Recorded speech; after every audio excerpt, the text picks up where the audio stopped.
this. This is fantastic. This really nice fountain right at the main entrance that leads out to the parking lot. Those are the original ticket counters and entrance. Hey everybody, Tom here for Tom's Road Trip, and I'm at Silver Springs, Florida, visiting Silver Springs State Park. Now this is famous for their glass bottom boat tours. Crystal clear water. Looking forward to it. I haven't been to this place since I was around 8 years old, a long time ago. It is state run. It didn't used to be a state park. It was one of Florida's original roadside attractions. A lot of the stuff has changed over the years. They used to have a petting zoo that's no longer here. All their indoor buildings are currently unavailable, but the main reason to come here is your glass bottom boats, but they do have lots of other walking trails where you can possibly see other wildlife. So excited to be here and gonna see what we see. It's all about Florida's roadside attractions.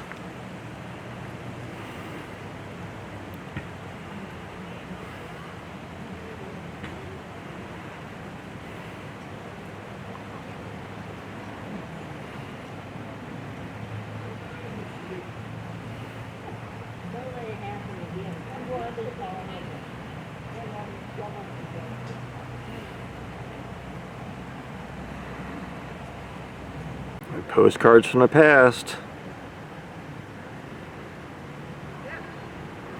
You don't see many people sending postcards anymore.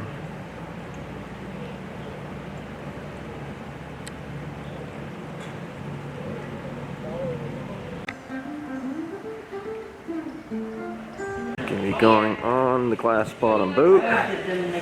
Coming up. We're trying to dry his feathers up. Like 40 some odd years ago. Two things. One is medical attention. Should that necessity arise, we're but a minute away from any one of our 3 dogs. I have communications with our staff as well as Marion County finest. And if you do need medical attention, I'm an instructor for first aid and CPR with the American Red Cross, which boils down to about half of you have a real good chance of surviving. You're not one of them, sir. Last but not least, those orange things you see above your heads. We call them things life vests or personal flotation devices. In 140 years of these tours, they've never needed them before. I don't see a need for them today, but, and there is always a but, the Coast Guard has mandated that I instruct you on their proper use. So here goes my best flight attendant routine. Should you need a ride, use your eyes, look above your heads and grab one of my orange BFDs. Bring one down and insert your head through the opening. Wrap that cinch cord securely around your waist, and then please look up forward through that open hatch or door, as some of y'all may call it. By the time y'all figured out how to put that thing on, I am already out there on the shoreline. This is the Charlie Cypress, not the Titanic. There's no code that says I have to be the last one off, and I'm not gonna be. I'm 66, a little overweight, and on blood pressure meds. If I'm running, jumping, or swimming, trust me, something wicked bad happened. Now this is the Silver River. It is a unique river in that every drop of water you see beneath the glass came out of the ground. There's 123 springs in our river. They feed us 805 million gallons of water a day. That water was tested not long ago. It is 98.104% pure. The #1 contaminant in our water is called nitrates. That is a base compound for most fertilizers. And the damage it causes, you can see it on that grass beneath the glass. That's algae growing on our ribbon or eelgrass down there. Now, algae is an oxygen depleter. That means it sucks the oxygen right out of the water. Now, if this was a lake, that would be deadly, but we're not a lake, we're a river. 805 million gallons of water a day gives us fresh water, on average every 38 minutes. Now, water temperatures are brisk, 72 degrees Fahrenheit. Now, if you ride a metric or you drive a Prius, 22.5 degrees Celsius.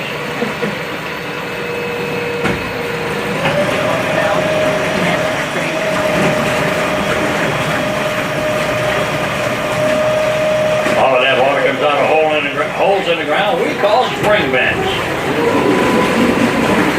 think the one that's coming up underneath my front glass.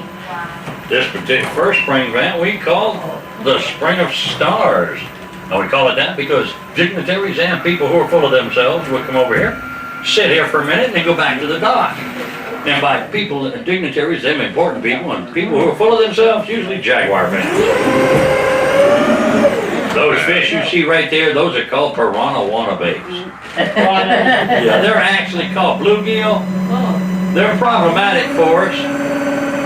The normal captain on this boat is Oscar, and he feeds them things 3 times a day, 5 days a week. They sit here and see the green hull, they think it's a chuck wagon. They come over here looking for food. They get too close to my propeller, you get to see a fillet of fish shoot across my glass. Wow. Yeah, they're trying to figure a way of breaking that dependency. They're not asking me though. Well, they know I got a 30-year-old still living at home. I pretty well suck at breaking dependencies. Wow. Anybody ever see a movie called Creature from the Black Lagoon? Yeah. All of the underwater scenes in that iconic 1954 movie were filmed right here at Silver Spring. Now the premise of the movie was a creature came out of a cave, saw a woman, fell in love, got in trouble, and swam back into the cave. And he kept doing that several times throughout the movie, and that cave he kept coming in and out of is that cave coming up underneath my front glass. That is Creature Springs. Wow. There's a 500,000 gallons of water an hour coming out of that hole down there.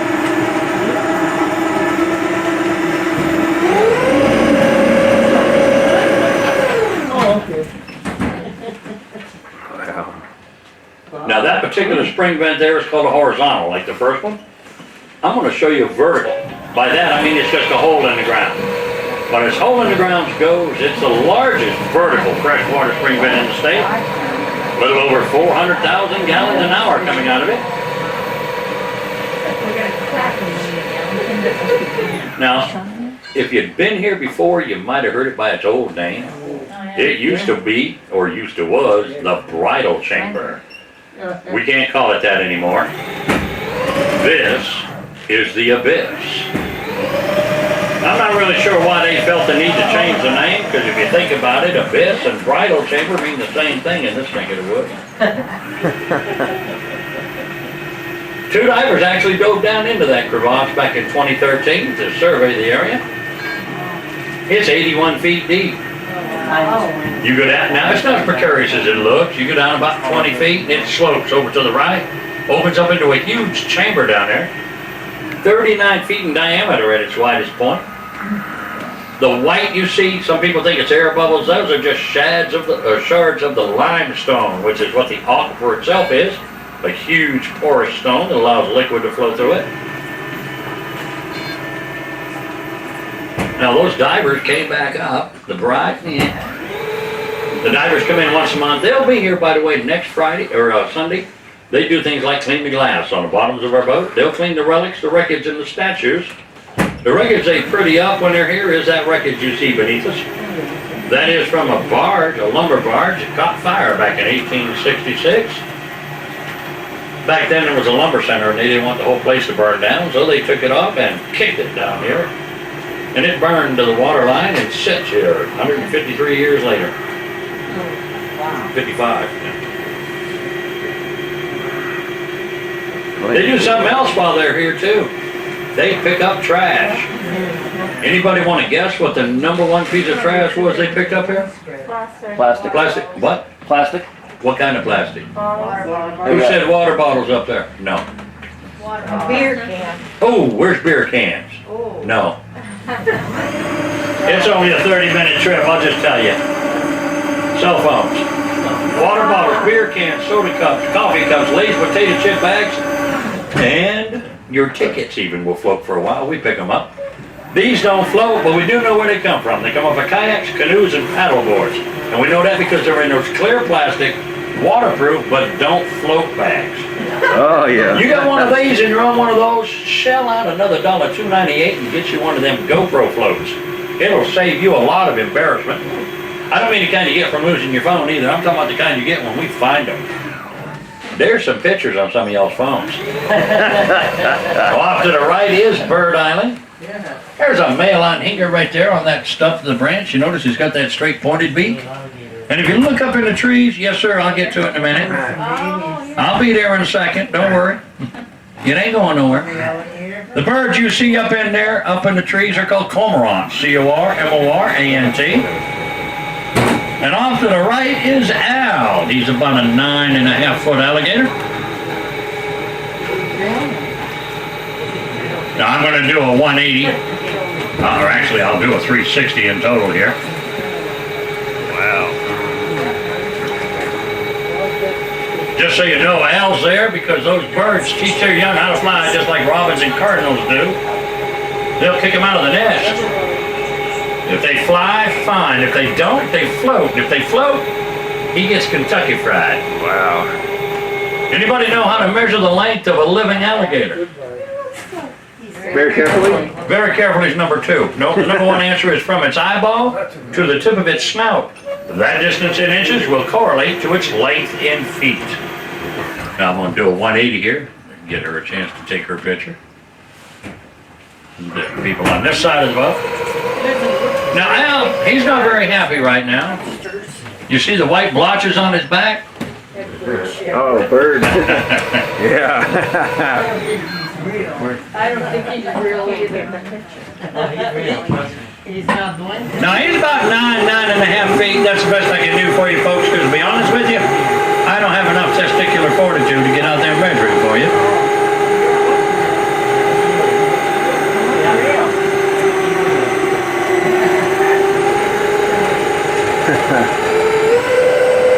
How many of y'all kayak or canoe? This is a phenomenal river to kayak on. If you have not done it, I highly recommend it. It is 5.7 miles long and the water is just this pristinely clear and gorgeous the whole way. Now, because of COVID, they don't have the shuttle service, so the all-day thing rental isn't good here. But if you got your own kayak and can arrange it, what I do is we'll come down here, we'll drop the kayaks off, we'll come in 2 vehicles, we'll take the truck down to the well, they call it the Ocala boat basin or raised landing, raised wayside. We'll park the truck and then come back up here. We'll take off. We'll take all day running this river. It is absolutely phenomenal. I do it 2 or 3 times a month, and folks, there's something different to be seen every time I do it. It is phenomenal.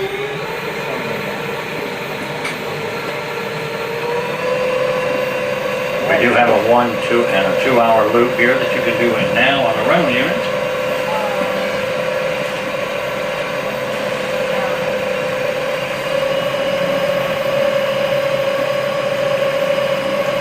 There's another male anhinga on that log there. You know, when you see the anhinga or the cormorant doing that Karate Kid pose, it's because they are duck-like in all aspects except for one. They don't shed water like a duck. The Audubon Society calls them things total wettables, meaning even their quills will fill with water.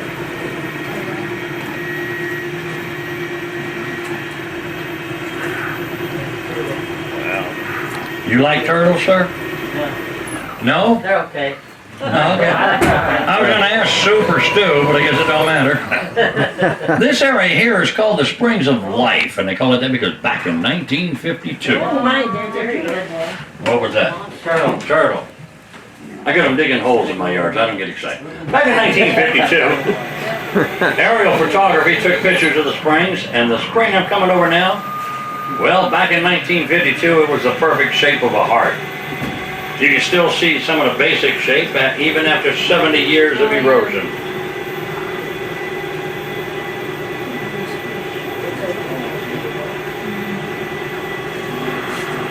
The best part about this lagoon area here is not that heart-shaped spring. There's 18 pieces of wood I'm going to be showing you here in a moment. Ooh. And those 18 pieces of wood, those are some mullets down there, by the way. That school of 6 or 7 of them, those are called mullets, like the hairstyle. The V-shaped tailfish are called blue shad, like that one right up here. And the wood that's coming up underneath my boat here, those 18 pieces, there's 4 or 5 of them you can see relatively easy.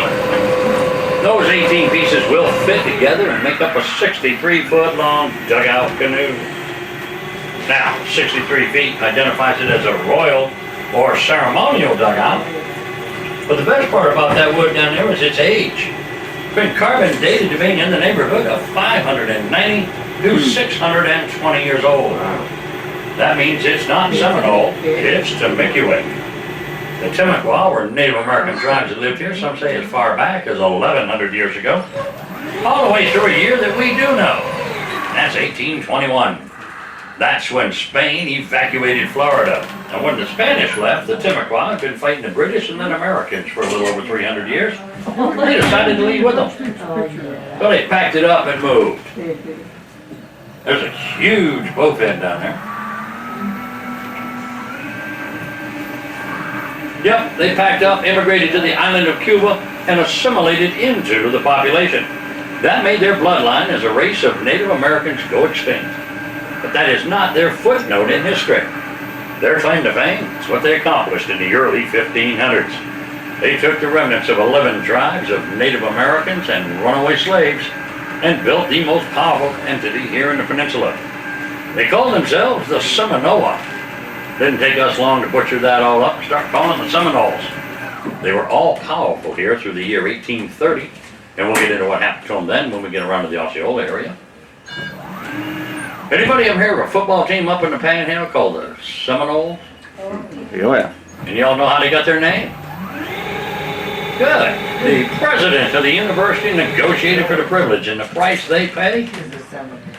Every Seminole native that graduates high school gets a full boat scholarship to Florida State. Wow. That, by the way, is how Elizabeth Warren got owned them money. This is number 41, spring, not bush. It is a magnitude 1 spring, which means it's kicking out in the neighborhood of 100 cubic feet of water a second. Now, 100 cubic feet of water a second translates to right at 743 gallons a second. It's a pretty good size up. Wowee. Mullets down there. 100 cubic feet of water is 743 gallons every second. A little over 64 million gallons of water every single day. Where does it drain off to? Eventually it makes it to the Atlantic Ocean. Now we're 5.7 miles long. It joins up with, or marries into the Ocala. The Ocala runs north 57 miles to the Cross Florida Barge Canal, 28 miles east as a barge canal to the St. Johns River. That flows north as well. It goes up into the city of Jacksonville, and then hangs a right, goes east out into the Atlantic Ocean. Joe back. Go over, Joe. He's still back in that cove. Thank you. It's 102 miles as a crow flies. Wow.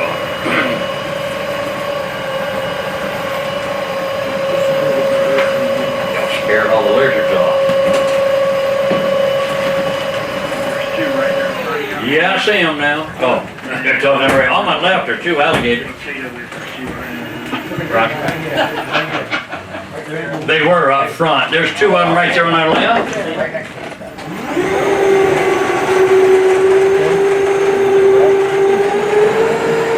I call one Bubba and the other one Bubette. I really do not know their gender, so I don't want to go to gender sensitivity training again. Bub and Bubette, I like that. Yeah, man. Back in 1938, while y'all were looking at that, back in 1938, the owner of the park at the time, a gentleman by the name of Colonel Toohey. Colonel like Colonel Sanders, not Colonel Clink. Colonel Toohey decided he was going to open up another attraction here at the park, so we went down to Raccoon Island, built habitats and feeding stations for a dozen of the rhesus macaque monkeys. Put them on the island, then backed away, and as he was backing away, he decided to celebrate. So he lit him a cigar and then popped a cork on a bottle of champagne. That popping sound startled them monkeys and they swam off the island. That was 83 years ago. And in that time frame since, they have grown in population. There's just in the Forest Run, which is from our dock to the Ocala National, a range of about 8.5 miles, there's a little over 700 of them. And of that number, 178 call this park home. And I hate every single one of them 178. I started driving these boats almost 4 years ago now. I went down into that lagoon on the other side of the river, and I did. One of them monkeys jumped on my boat. I have jumped out of planes. That booger jumped on my boat, my inner 3-year-old girl jumped out. I am not fond of them at all. And it's not because they're violent or vicious, because they're not. They've been here for well over 80 years. They've never bitten anyone, never scratched anyone, and nobody has ever gotten sick from a rhesus macaque in the wild.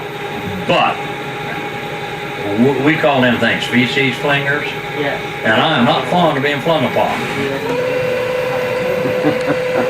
If you happen to see one in a three-point stance like a defensive lineman on the Atlanta Falcons football team, that empty hand is loading up and y'all need to go long. Wow. They were as accurate as Tom Brady in the first 20 yards.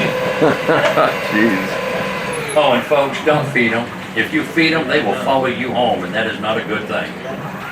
We had some, they're originally from the Pacific Rim, up Malaysia and Singapore and whatnot. We had this family from Malaysia, and they go, oh, we have them back home. I said, yeah, I know, somebody fed them.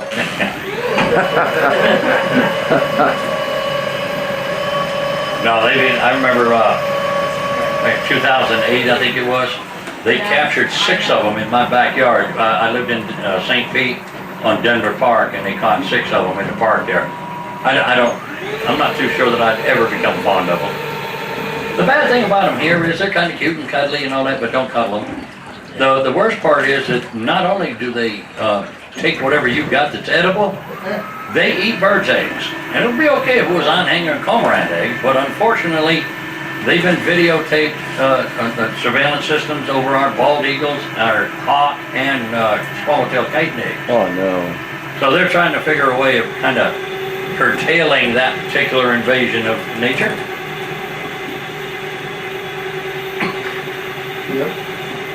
I was supposed to turn back there, but I like to look. I got a couple of haunts where certain types of wildlife hang out, and I like to find out if they're around here hanging out.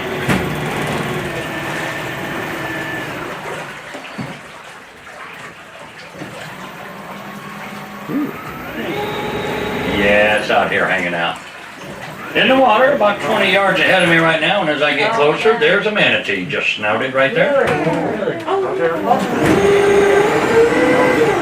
Now, I'm going to turn both sides too, so those of you on the right will have a decent view as well. But I got to be careful. I don't want to run him over, and I don't want to get too close. That is a bull manatee there. It's that big thing in the water.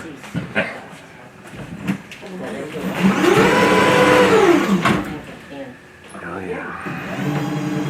See, he's smart. There's a tree between me and him.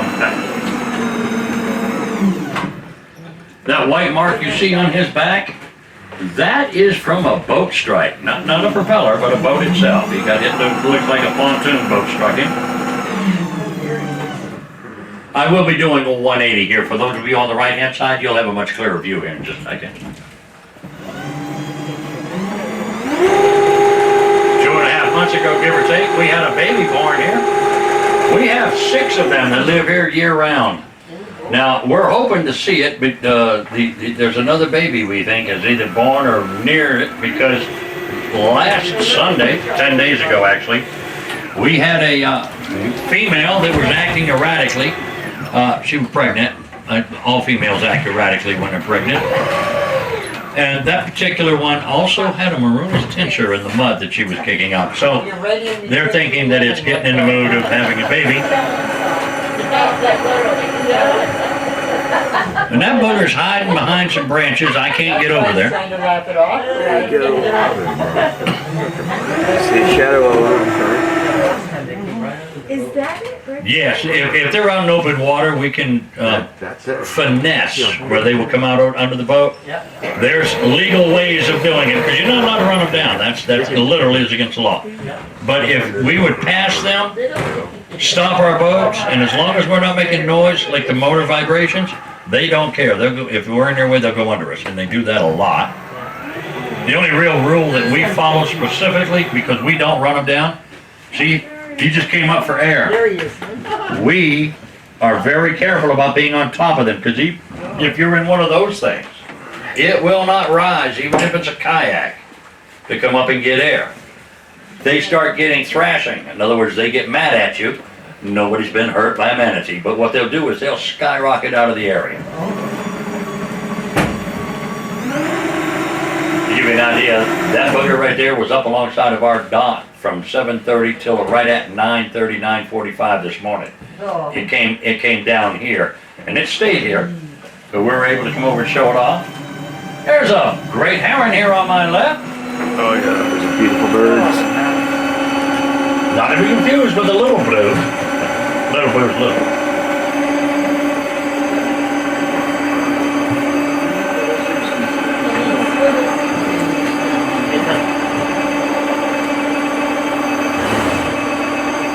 What's that manatee's feet on? Vegetation. Now, if you look, you can see how there's grass packed up there, and you'll see some over here on the left as well. A lot of what I see them do, there's hydrilla, they'll eat that. They do eat some other vegetation. But one thing I see them do the most of is they'll grab a clump of that grass down there, de-root it, bring it up, and then eat the root ball. And they do a lot of that. That's why there's so much grass on all the sides of the river. Another thing, if you happen to be kayaking or canoeing in here in the river, and you see several pieces or clumps of the grass together just floating down the river, that's how they got there. The manatees are feeding and whatnot, and you'll see clumps. You'll see, like 4 to 8 plants together. They ate the roots, and the grass is just floating down the river. We call that manatee sign, Well, if you've ever hunted, you know what deer sign is. Yeah. Different stuff.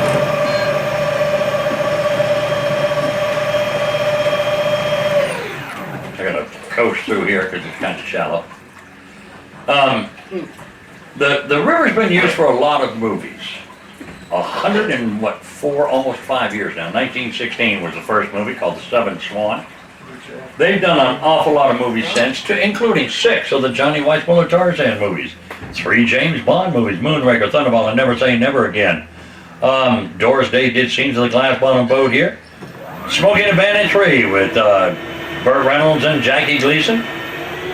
Tom Cruise in Scenes of the Legend, among a lot of things here, including the Sea Hunt TV show.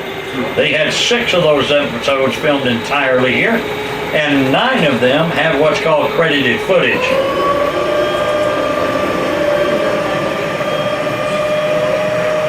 You go a little bit further. The fish that jumped clean out of the water is called a mullet, M-U-L-L-E-T, like the hairstyle. That's what the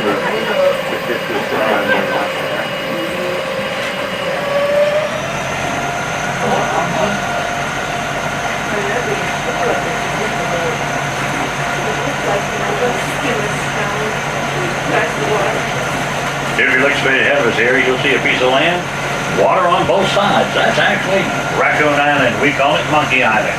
That's where Colonel Toohey put those monkeys back in 1938. They're not there anymore.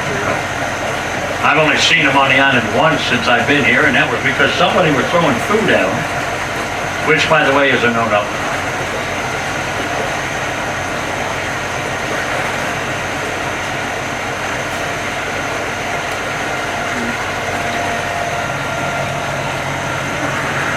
Anybody ever heard of some, might not have heard of him, but might have you had, you're in my age group here, a fellow by the name of Johnny Weissmuller? 6 of the Johnny Weissmuller Tarzan movies were filmed here, and we are in what is the start of Tarzan Alley. All 6 of them movies were shot right here in this quarter-mile stretch of woods, or river.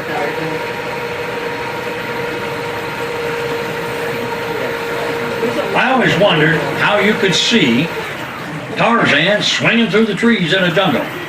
Back in the early 70s, I was in a jungle. Yeah, you can't see people 100 yards away swimming or swinging through the trees. And I found out how they did it. One of the members of the crew that was here back in the 40s, cameras on that side, filming him swinging on the cable system over here on the left. They just didn't show you the water. That's how we got to see him through all those trees, as it were.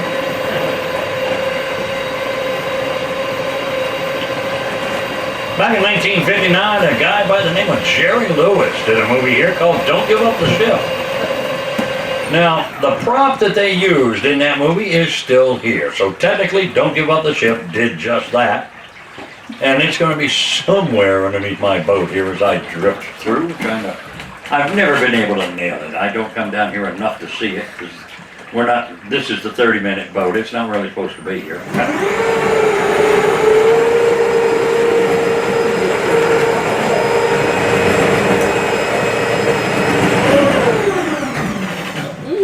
Bingo, I found the boat. Yep, indeed, there it is, right there.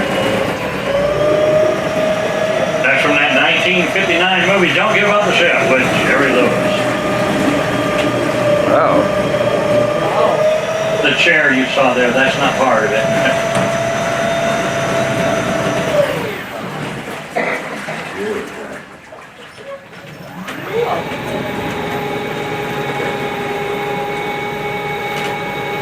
I'm not sure how much longer that thing's gonna be with us, because when I first started here 4 years ago, the corner, this corner right here, this is the bow, it was together.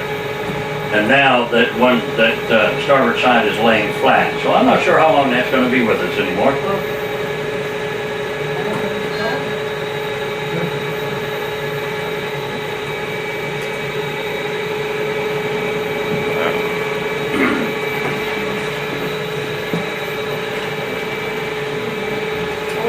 There's a male in here on my right over here, and a couple of white birds called ibises, I-B-I-S.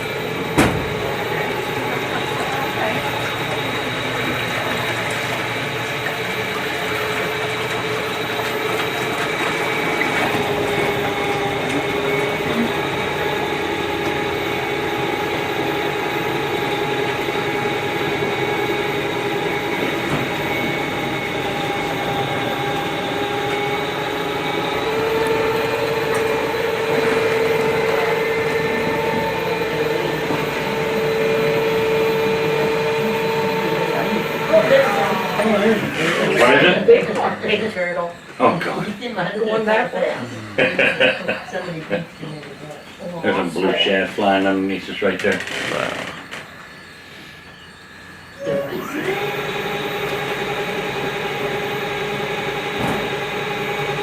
If you do kayak and canoe, that's the Kayak Trail. The 4K Kayak Trail comes out right there. If you have to go down there, you need to turn left, otherwise you'll be going in the wrong direction. Once you come out the river, go against the current, that'll bring you back up. It wouldn't be good to get lost out here. Go the wrong direction. Well, I will say this, there's nothing for 3.5 miles, so yeah, it would be, you know. Look to your right, that tree is full of white birds. That's right. Maybe reserve it. Get it set. I got in trouble one time. These are the Ron Popeil 18-wheeler horn in the can. I come upon one of those trees. I did the extended tour one trip. Yeah, I'm good at interacting. I'm not good at silence. It's just that's my ex. Anyway, came up and that tree down there was full. Probably. Have you ever seen Hawaii 5-0 in the opening sequence? You see all them birds fly away? Yeah. I tooted that thing like that, and it was just like it. There's hundreds of birds flew off. Yeah, I got back to the dock, the park manager, the park director, our boss, they were all there. Let's not do that again. But it was photogenic, it was awesome. I have been known to, right up to the envelope, you know, just,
Ahead of me on my right here, you'll see a tree laying in the water.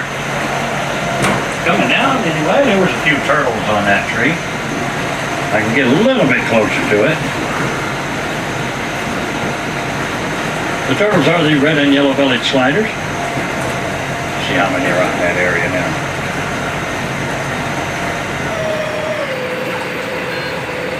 Oh I see some. There's one or two up there with it. And by the way, we don't call them logs anymore. There's turtles up on them, so we call them shell stations now.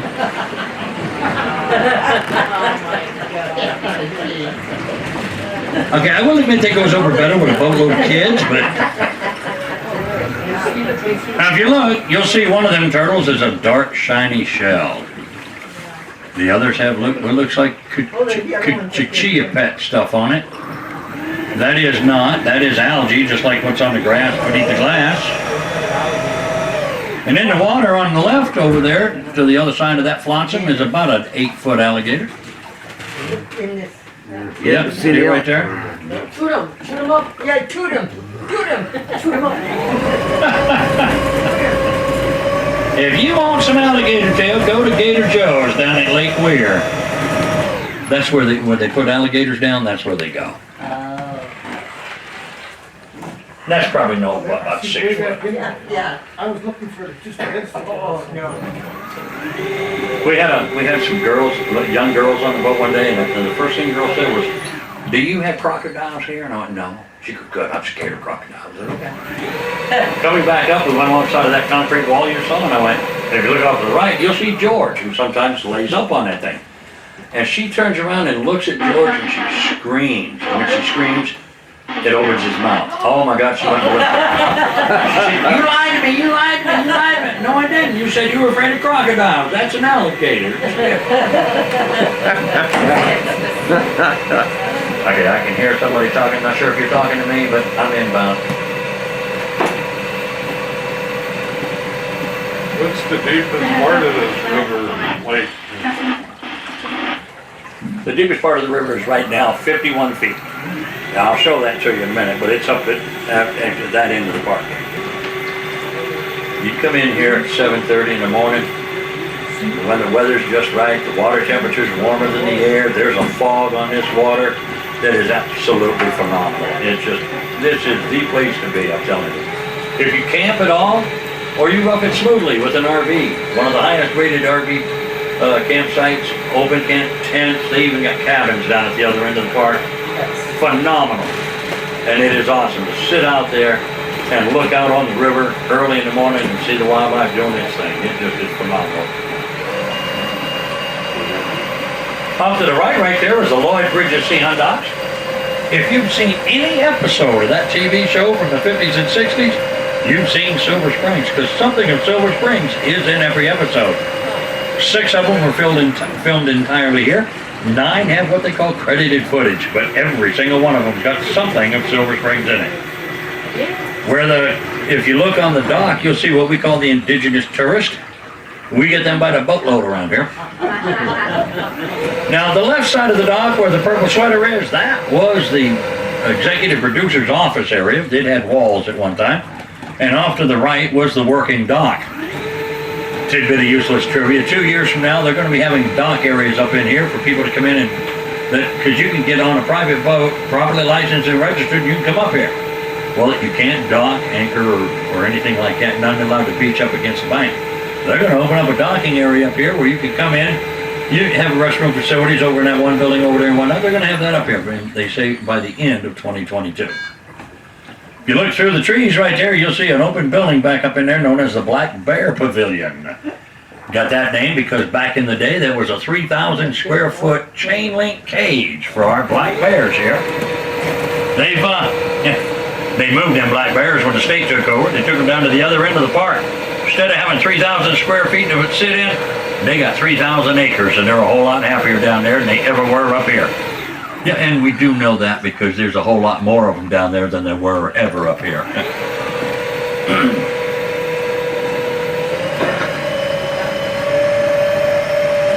There's a sidewalk that goes from that dock around to ours, 8 to 10 minute roller stroll. A nice little walk, placards, signage, and displays. The one fork in the road that goes up to that Black Bear building, you go past it to the Creek Trail on your maps there. That's the upper right-hand corner green trail into the equestrian area.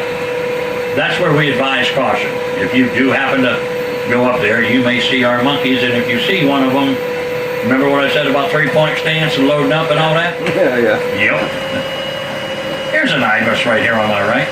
That tree you saw downriver that was all full of white birds, that's the bird you saw right there, the ibis, I-B-I-S. Looks like a couple of wood ducks ahead of me there. And by couple, I do mean husband and wife. They do mate for life. That's the wood duck. By the way, the husband of the male in the wood duck family is the one wearing the makeup. Here's a female anhinga right here on my right. Now we know it's the anhinga because of that straight pointed beak. And we know it's the female because of the coloring of its throat. The male is all black. The female, the younger they are, the brighter the tan color of their throat and collar.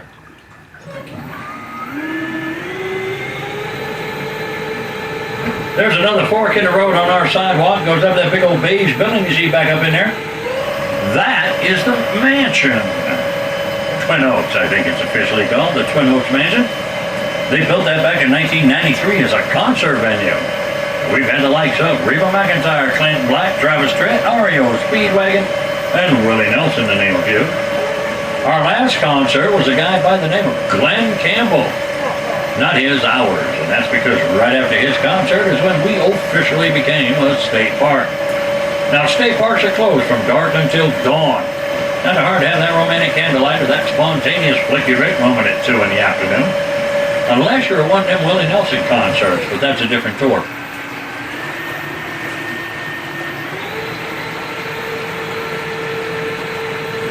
When the State Park Service took over in 2013, they did a lot of changes here. They got rid of a lot of the ancillary concessionaires. They relocated the petting zoo. They took it from here and moved it over to the Homosassa Springs State Park. That petting zoo was something, though. It has the oldest hippopotamus in captivity there. That would be Lucifer. He just turned 61 in February last month. He was 61. All the other wildlife that we had here, they transferred to different zoos throughout the Southwest, or Southeast Florida. They tried to capture the monkeys. And I say tried, it didn't do too well. At that time, there was a little over 2,000 of them around. They're down to about 700 now. They did get quite a few. By 2012, they found out that they were capturing them and selling them to research labs, and so that went well from there. The State Park Service did take over, and they've done a pretty good job of turning this into a pristine river and swamp. Pretty good job, done enough where BBC and National Geographic does a lot of filming here. In fact, on BBC, it's still on because I watched an episode of it the other night. The 7 continents. It's in each one of the segments of the series. It starts out at prehistoric times of every continent. Starts out at Silver Springs. Down in mile marker 3.2, there was a cut that goes in, and it's a phenomenal appearance. It is just stunning in there. Cullum Jones took a dugout canoe, cut a 4-inch by 3-foot long hole in it, stuck a piece of glass in there, sealed it with pine tar, started giving tours of the springs for a nickel, which was a whole lot of money back then. We talked about the Timucua, the Seminole Nation earlier. The Timucua left in 1821, but the Seminole Nation is still around today, and they're probably better off now than they were back in 1830. They, back in the 1830s, 10, 12 years after the Seminole, or the Timucua left, the Seminoles picked a fight with the U.S. and suffered a massive defeat. And out of that defeat, they rose and sought peace. Now, we called that effort the Payne's Landing Treaty. They were represented by a man named Billy Powell. Billy Powell was born in Alabama. Mother was Seminole, and his dad was Scottish. And when Billy was 13 years old, his dad died, and Mama packed him up and moved back over here. And that's when he got his Native American name of Osceola. Osceola represented the tribes in the peace treaty talks and rejected the Payne's Landing Treaty, starting yet another Seminole War. We had a total of 3 Seminole Wars, and I believe the 3rd one is still going on. And I think if you'll give me a minute, I'll prove it to you. You see, the 3rd one got interrupted back in 1861 when we became embroiled in the Civil War. And after that Civil War, another one of our colonels by the name of George Armstrong Custer had learned him a lesson about messing with Native Americans, and so, no more Native Wars. The problem? We don't have a treaty or a truce with the Seminole Nation. So technically, by definition, we're still at war with them. And if we are, they're winning, and I mean winning wicked. They're kicking the Bojangles out our hip pocket, and that tree proves it. That is the Lucky Horseshoe Palm. Tradition holds that if you get your picture taken in the crux of the Lucky Horseshoe Palm, you're going to get 5 years of good luck. And I have that with the absolute assurance of the marketing director of the Seminole Hard Rock Cafe. They own 8 of the Hard Rocks, but they own the name Hard Rock. So if you've ever been to any one of them, it's either one they own or one that's franchised from them. Now, if you do want that 5 years of good luck, you got to have both feet in the crux. 1 foot in and 1 foot out, it's only going to give you 2.5 years of good luck. And I have heard said that if you sit on it, you get 5 years of half-ass luck, but I don't think that's true. But I can tell you this, whatever you do, don't do it barefoot. See all that white stuff up there? That ain't paint.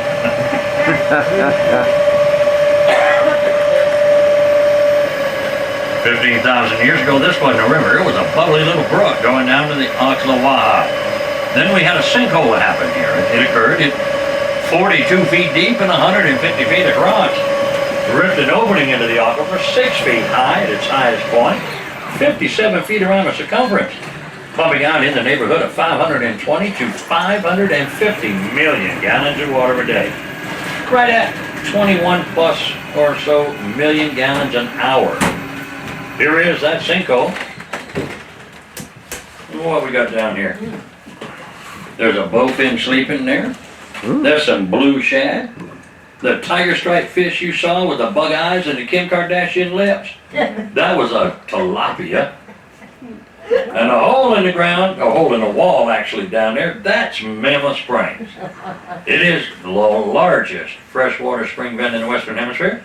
Now we call it Mammoth Springs not because it's the largest. We call it that because of the woolly mammoth bones they found down there. Yep, them bones were taken over to the county museum. They're in the other entrance to the park. They've been reassembled. Really does look like a woolly mammoth bone. Skinny, but it looks like one. Wow. Now, as wonderful as this water is in the aquifer, please don't drink it from the river. We have manatees, alligators, turtles, birds, and fish that do stuff in here you really don't want to drink. But if you want to have fun with this river water, take an empty bottle, fill it up with the water, and take it home with you. Put it in your refrigerator. Let it sit there for about a week. Then, take it out. Put it on your kitchen counter. Go in your living room and send somebody in there you don't like. Have them open it. It's going to smell like a skunk died in it. No, it is awesome water, folks. Chock full of living microorganisms. Gives it its flavor and nutritional value. Yeah, it just don't bottle worth a hoot. Oh, and speaking of hoot, Jimmy Buffett did a movie here back in 2008 called The Hoot. What else? Jerry Lewis did Don't Give Up the Ship. And 3 of the James Bond movies, Moonraker, Thunderball, and Never Say Never Again. Now my favorite was Moonraker. That's because he wrestled him a big old python snake down there. And they did it right here at Mammoth Springs. I know that because when they filmed it, there were 3 statues in the water, and those statues will be coming up underneath my boat here in a second.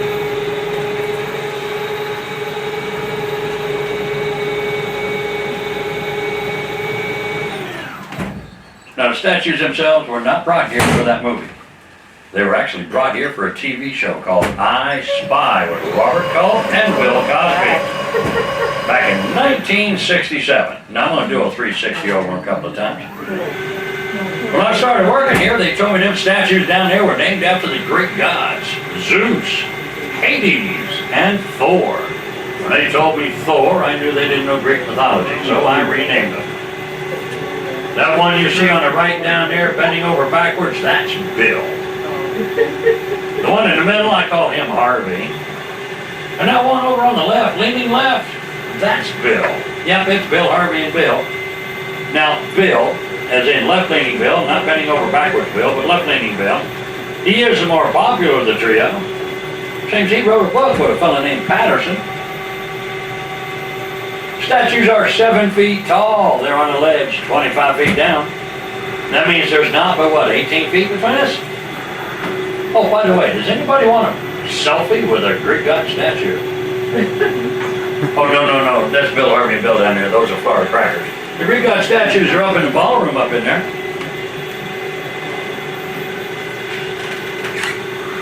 10 days ago, Friday before last, The sheriff's department was over here doing what's called cadaver extraction training. They decided to take lunch and they left a body bag with a mannequin in it down there. And I come over to show off the statues and there was a mannequin with its hand sticking out of a body bag. Oh, jeez. They wouldn't leave it there for permanently, but oh well. The statues are a tan color normal. They had literally brushed that thing down. That algae, the greenness you see there, that is from a week and a half of being in the water. Wow. You can see the fine lines of that algae. It looks like ghillie suit material.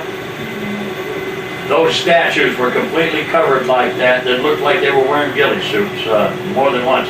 When we had that shutdown, we were shut down for 2 months. And nobody was allowed in the park at all. They come out looking like they were Marine Corps snipers with all their ghillie kit. They do represent the end of our 30-minute tour. And if you do not know, I did blow that on a little bit. Oh well. As we do go back to the dock, please remain seated till we tie up. Once we do, they'll lower the ramp, which will be your cue to escape. All right, just got off of the glass bottom boat. Our captain was phenomenal, very informative. He even gave us a little extra time.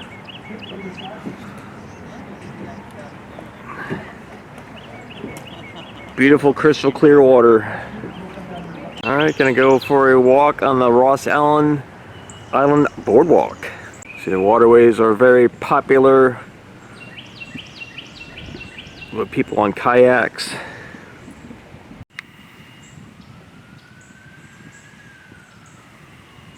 Are you going? Yeah. All right. Go paddle. Help me paddle.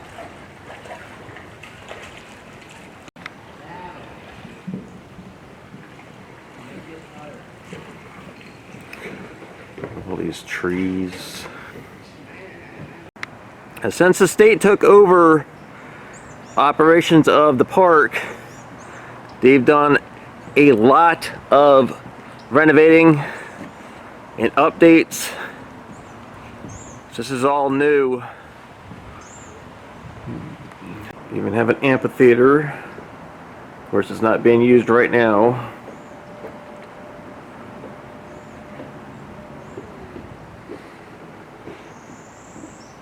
See the cypress trees and the cypress knees.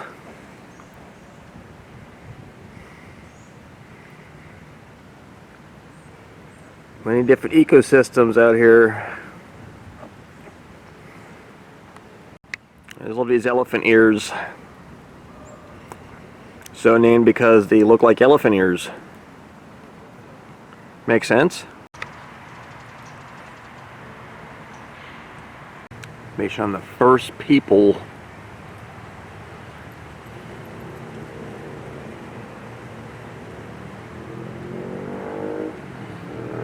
I have to pause to read this.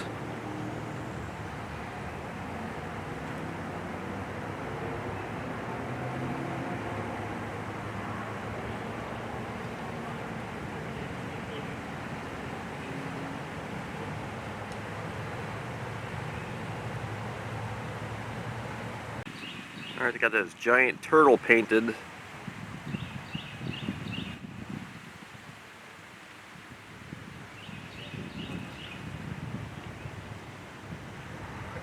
Like a nice close-up view of the bird here on this side, sunning its feathers. Learned about them from the boat tour. Got Silver Springs Transportation Evolution.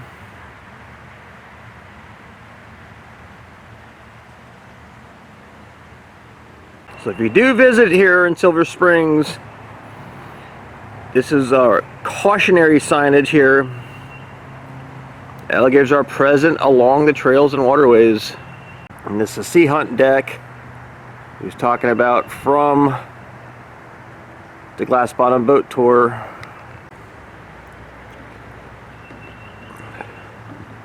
It's all original.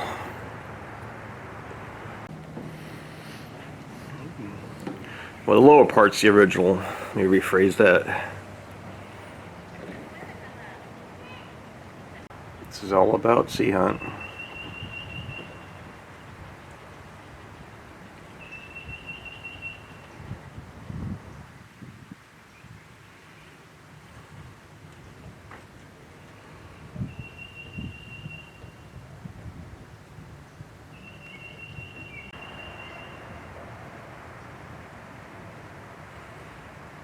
So we learned from the boat tour all the different productions that were filmed here.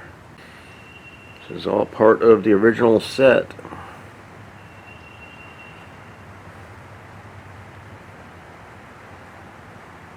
Alright, bear aware.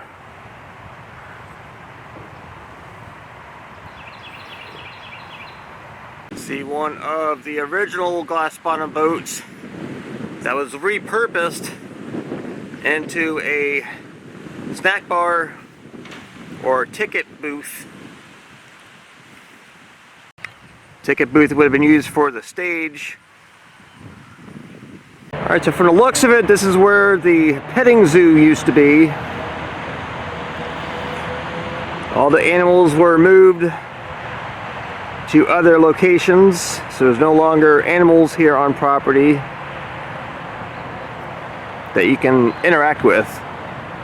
Only wild animals. This is one of the old original buildings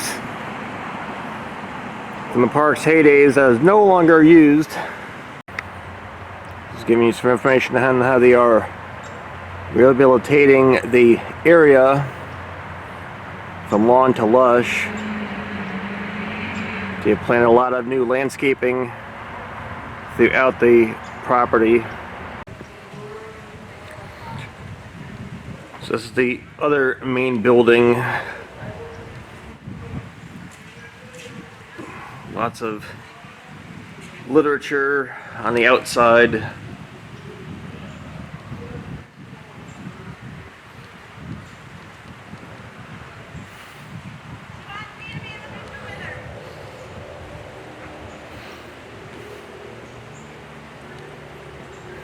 So back in the heyday of Silver Springs, these were all different shops. Some parts of it are repurposed, like the Welcome Center, but it is not currently open due to the current situation we're in.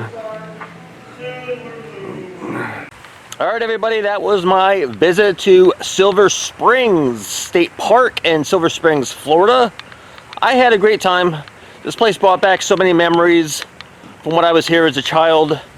I don't remember a lot about the rest of the property. I do remember the glass bottom boats, and funny thing is these are the same glass bottom boats that were in use back when I was 8. Long time ago, but they're still in use. They're well taken care of. I had a great time. Give the video a thumbs up if you like what you saw.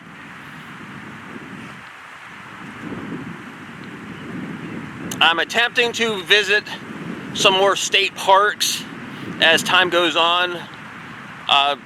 Areas that I go to, I will try to fit one in. I've had multiple requests for state parks. I love natural Florida. This is a prime example of natural Florida. It's one of the first tourist attractions in the state. I'm glad it's still being used. So thank you for watching. Leave me some comments down below what your favorite thing about this place was. Not already subscribed, please do so. I'm trying to grow my channel so I can go to more places, show them to you. So thank you so much for watching. I'll see you next time. Bye.